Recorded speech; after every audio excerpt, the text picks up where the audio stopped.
So guys welcome back to the channel. So guys आज की इस वीडियो में जो है मैं आपसे बात करने वाला हूं कि भाई किस तरीके से आपको जो है पढ़ाई करनी चाहिए ताकि आप जो MSBT summer 2021 online MCQ based exam है उसमें आप जो है 70 आउट ऑफ 70 मार्क्स जो है स्कोर कर सकते हो। यानी कि भाई इस वीडियो में जो है मैं आपको कुछ एग्ज़ाम टिप्स देने वाला हूँ, स्टडी टिप्स देने वाला हूँ, जिससे अगर आप फॉलो करते हो तो आप स्मार्ट वे से जो है आपकी प्रिपरेशन होगी और आप ज़्यादा से ज़्यादा मार्क्स जो है स्कोर कर पाओगे, वो भी कम से कम टाइम के अंदर। तो गाइस वीडियो स्टार्ट करते हैं। तो सबसे पहला जो तरीका आता है पढ़ाई करने का, क्योंकि देखो सिंपल सी बात है, आपको जो है कॉलेजेस ने जो है उतने प्रॉपर वे से नहीं पढ़ाया, उन्होंने जो है 100% सिलेबस नहीं कंप्लीट कर पाए क्योंकि उनके पास भी टाइम कम था। तो उसके अकॉर्डिंग उनसे जितना हुआ उन्होंने वो कंप्लीट किया, लेकिन एग्ज़ाम में जो है आपको सब कुछ जो है 100% पूछा जा रहा है। तो अब उस तरीके से आप कैसे पढ़ाई कर सकते हो? तो यार देखो, आपको सबसे पहले क्या करना है, MSBT सिलेबस गूगल पे सर्च करो। आपका सिलेबस अगर आपके पास ऑलरेडी है तो बहुत अच्छा, क्योंकि मैं आपको एकदम बेसिक से बता रहा हूँ किस तरीके से जो है आपको पढ़ाई करनी चाहिए। तो अब आप जो है यहाँ पे देखोगे तो ये डिप्लोमा सिलेबस, इस पर क्लिक कर लो। तो आप जो है मान के चलो कि आपकी जो ब्रांच है वो जो है मान लेते हैं 6 सेमेस्टर है, आप कंप्यूटर इंजीनियरिंग के स्टूडेंट हो। तो यहाँ पर जो है अब आपका सिलेबस आ जाता है, आपको कौन कौन से सब्जेक्ट हैं, management, programming, Python, mobile application development, emerging trend इन कंप्यूटर इन्फॉर्मेशन और एक इलेक्टिव सब्जेक्ट है। तो अब हम बात कर लेते हैं प्रोग्रामिंग विथ पाइथन। अगर इस सब्जेक्ट को हमें पढ़ाई करनी है तो हमें ये कैसे पढ़ना चाहिए, सिंपल सी बात है। तो अब हम इसका सिलेबस देखते हैं प्रोग्रामिंग विथ पाइथन की। इसके अंदर कौन कौन से यूनिट हैं, क्या इसका मतलब कंप्लीट मतलब पैटर्न है, हम वो समझने की पहले कोशिश करते हैं। क्योंकि देखो जब आपको बेसिक से चीज़ें पता होंगी तो आपके लिए बहुत ज़्यादा ईजी हो जाता है चीज़ों को समझना और क्या पढ़ना है।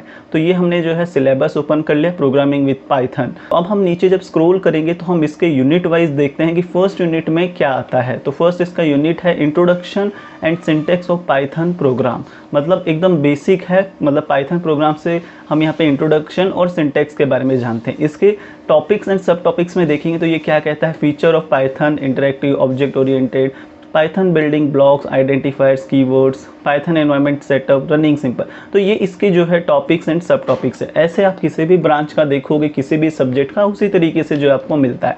तो अब हम इसके ऊपर जो है MCQs कैसे फाइंड आउट करेंगे?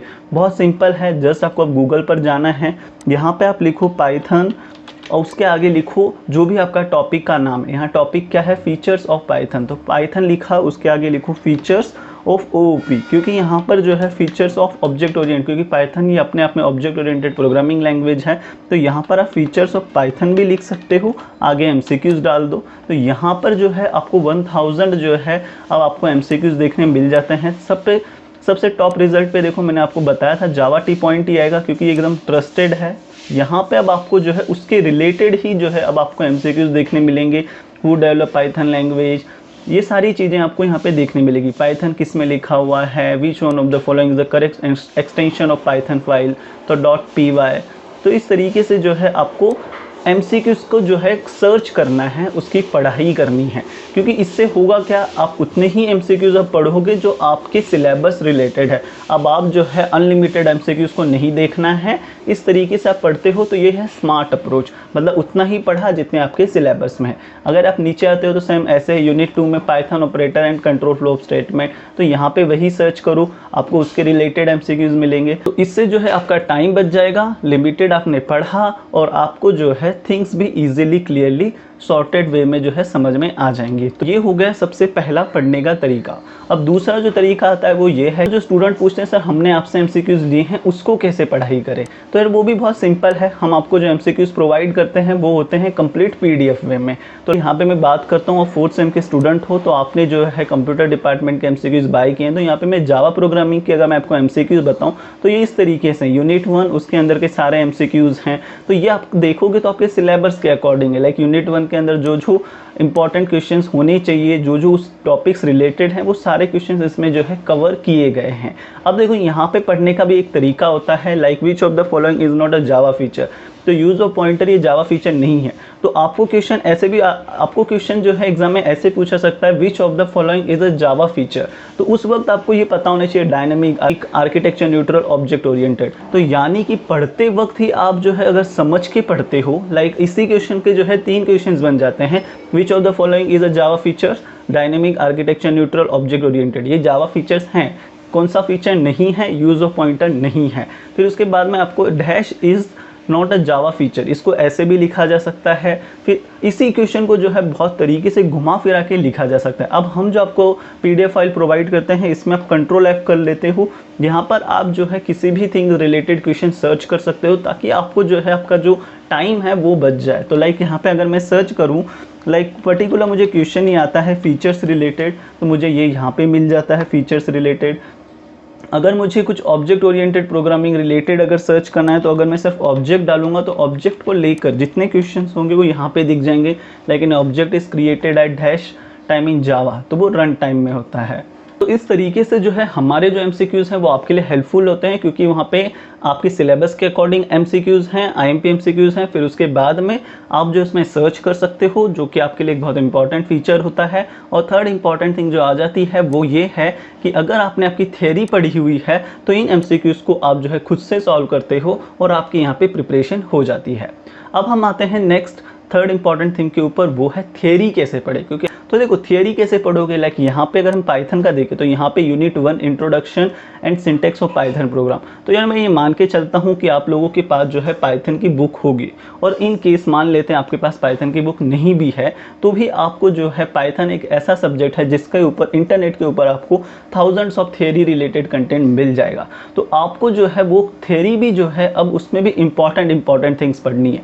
आपको जो है मार्क्स वेटेज जो होता है वो आपको समझ में आना चाहिए कि भाई यूनिट 1 को कितने मार्क्स हैं। क्योंकि देखो जिस यूनिट को सबसे ज़्यादा मार्क्स होंगे तो उसके अंदर सबसे ज़्यादा MCQs पूछे जाएंगे। अगर उसमें सबसे ज़्यादा MCQs नहीं भी पूछे गए, मान लेते हैं 3 ही MCQs पूछे, तो वो जो MCQs होंगे वो 2 मार्क के MCQs होंगे।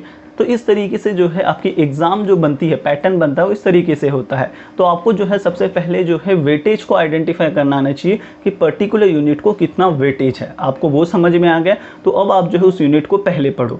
दूसरी एक थिंग आती है वो है आइडेंटिफाई करना आना चाहिए कि भाई इनमें से मुझे कौन सी यूनिट समझ में आती है। देखो मैं फ्रैंकली कहूँ, आप 6 यूनिट नहीं पढ़ सकते कोई बात नहीं, लेकिन कोई 4 यूनिट पढ़ो, कोई 5 यूनिट पढ़ो जो आपको समझ में आती है, ठीक है। क्योंकि आपको जो है 40 में से 35 क्वेश्चंस अटेम्प्ट करने हैं, तो वो 35 क्वेश्चंस आपके राइट होनी चाहिए, राइट। सिंपल सी थिंग है। तो कोई 5 यूनिट पढ़ो, लेकिन पूरी पढ़ो, उसके अंदर का कुछ भी मत छोड़ो। सिंपल सी थिंग है, आपको पहले थ्योरी ही पढ़नी पड़ेगी। आप ऑनलाइन MCQ तो तब सॉल्व कर पाओगे ना जब आपको थ्योरेटिकली चीज़ें पता हो। आंसर तो आपको तब पता चलेगा जब आपने पहले बुक्स पढ़ी हो। क्योंकि देखो मैंने आपको 2 बताया कि एक ही क्वेश्चन को हम 3 तरीके से लिख सकते हैं, तो वो जो 3 तरीके हैं वो समझने के लिए भी पहले जो है आपको आपकी बुक्स पढ़ना है। तो ओवरऑल अगर कोई ये कहे कि बिना बुक पढ़े ही आप पास हो जाओगे, तो ये बहुत बड़ी गलत बात है। आप पास हो ही नहीं सकते बिना बुक पढ़े। इवन आप ऑनलाइन भी पढ़ते हो तो वो आप याद कर रहे होते हो, और चीज़ों को याद नहीं किया जा सकता। अगर आप समझते हो तो आप definitely out of marks score कर लेते हो। अभी जैसे मैं मेरा पॉइंटर की बात करूँ तो मुझे 10 में से 9.5 पॉइंटर मिला है। तो ओवरऑल ये कैसे पॉसिबल होता है? ऑफकोर्स आपको चीज़ों को समझना होगा, उन्हें टाइम देना होता है। ऑफकोर्स आपके पास अगर एक ही दिन है, मान लेते हैं कल आपका पेपर है, आज का ही दिन है, तो अब आप जो है स्मार्ट अप्रोच फॉलो करो। उस यूनिट वाइज जो है पर्टिकुलर MCQ सर्च करो, टॉपिक जो है थियोरेटिकली निकालो कि हाँ भाई इसको इतना वेटेज है, मुझे ये वाला पॉइंट पढ़ना चाहिए क्योंकि इसके अंदर जो है क्वेश्चन ज़्यादा से ज़्यादा आ सकते हैं। तो इस तरीके से आपको पढ़ना होगा। तो इससे जो है आपका टाइम बचता है, आप लिमिटेड अमाउंट ऑफ स्टडी करते हो, और जो स्कोर होता है वो है मैक्सिमम। और इवन जब आप एग्ज़ाम में देते हो, इवन जब आप एग्ज़ाम देने बैठते हो ऑनलाइन, तो उस वक्त जो है आपके पास जो है 60 मिनट्स होते हैं, 35 क्वेश्चन आपको सॉल्व करने होते हैं। तो आपके पास जो है लगभग 1.5 मिनट होता है एक क्वेश्चन को देखा जाए तो उस तरीके से। तो आपको जो है सबसे पहले जो है उन क्वेश्चंस को सॉल्व करने हैं जो आपको 110% आता है, जिसमें आप 1000% डैम श्योर हाँ भाई इसका आंसर यही है। उसके बाद उन क्वेश्चंस को चूज़ करो जो आंसर जो है आपको लगता है कि हाँ 50-50 है। थर्ड, उन क्वेश्चंस को चूज़ करो जिसके आंसर आपने सोचे कि भाई अब मुझे ये तो आता नहीं है, मुझे गूगल, यूट्यूब या कहीं से भी जो है ढूंढना पड़ेगा। तो उस तरीके के क्वेश्चंस को जो है लास्ट में सॉल्व करो। क्यों? क्योंकि वो टाइम कंज्यूम है। अगर आप उन्हें पहले सॉल्व करोगे तो आपका बहुत सा टाइम उन्हीं में चला जाता है, क्योंकि सर्चिंग को जो है टाइम लगता है। और अगर आपने किताबें पढ़ी हुई हैं, थ्योरेटिकली आपको पता है, क्वेश्चन भी घुमा फिरा के अगर पूछा गया तो भी आपको गूगल पे उसका आंसर मिल जाते हैं, क्योंकि आपको थ्योरेटिकली पता है। तो आप वो थ्योरी पढ़कर भी समझ जाते हो कि हाँ भाई इसका राइट आंसर ये होना चाहिए। लेकिन इट टेक्स सम टाइम्स, इसीलिए मैंने आपको कहा पहले उन क्वेश्चंस को अटेम्प्ट करो जो आप 100% श्योर हो। सेकंड, उन क्वेश्चंस को अटेम्प्ट करो जिसमें आपको 50-50 लगता है, और फिर थर्ड लेवल पे उन क्वेश्चंस को अटेम्प्ट करो जिसका आंसर आपको नहीं पता और आप जो है गूगल पर सर्च कर रहे हो। तो इससे जो है आप प्रॉपरली जो है टाइम मैनेज कर लोगे और आप जो है चांसेस हैं कि ज़्यादा से ज़्यादा क्वेश्चन अटेम्प्ट करके ज़्यादा से ज़्यादा आप मार्क्स गेन कर लेते हो। तो बस ये थे कुछ 3 टिप्स। जो फर्स्ट 2 टिप्स थी वो आपके एमसीक्यूज़ को लेकर थी, लाइक प्रिपरेशन किस तरीके से आप कर सकते हो, किस तरीके से आपको पर्टिकुलर एमसीक्यूज़ आपके सिलेबस के अकॉर्डिंग फाइंड आउट करना चाहिए था। और थर्ड जो आती है वो है आपके थियरी को रिलेटेड, थियरी में आपको किस तरीके से पढ़ना चाहिए, क्या क्या आपको पढ़ना चाहिए। और फिर लास्ट में मैंने आपको जो बताया वो है एग्ज़ाम को लेकर कि एग्ज़ाम में आपको पहले किस टाइप के क्वेश्चन सॉल्व करने चाहिए, उसके बाद कैसे, सो दैट आप कम से कम टाइम में ज़्यादा से ज़्यादा क्वेश्चंस अटैम्प्ट करो और राइट क्वेश्चंस अटैम्प्ट करो, सो दैट आपको ज़्यादा से ज़्यादा मार्क जो है एग्जाम में स्कोर हो जाए। सो गाइस, होपफुली ये जो वीडियो है आपके लिए हेल्पफुल रही होगी, जो आपके डाउट्स हैं वो सब कुछ क्लियर हुए होंगे। सो गाइस, वीडियो पसंद आई तो अपने सारे फ्रेंड्स के साथ शेयर कर दो, एक लाइक ठोक दो, चैनल पर न्यू हो तो अभी सब्सक्राइब कर लो। So guys, thank you watching this video. मिलते हैं न्यू टॉपिक पर, तब तक के लिए बाय बाय, जय हिंद।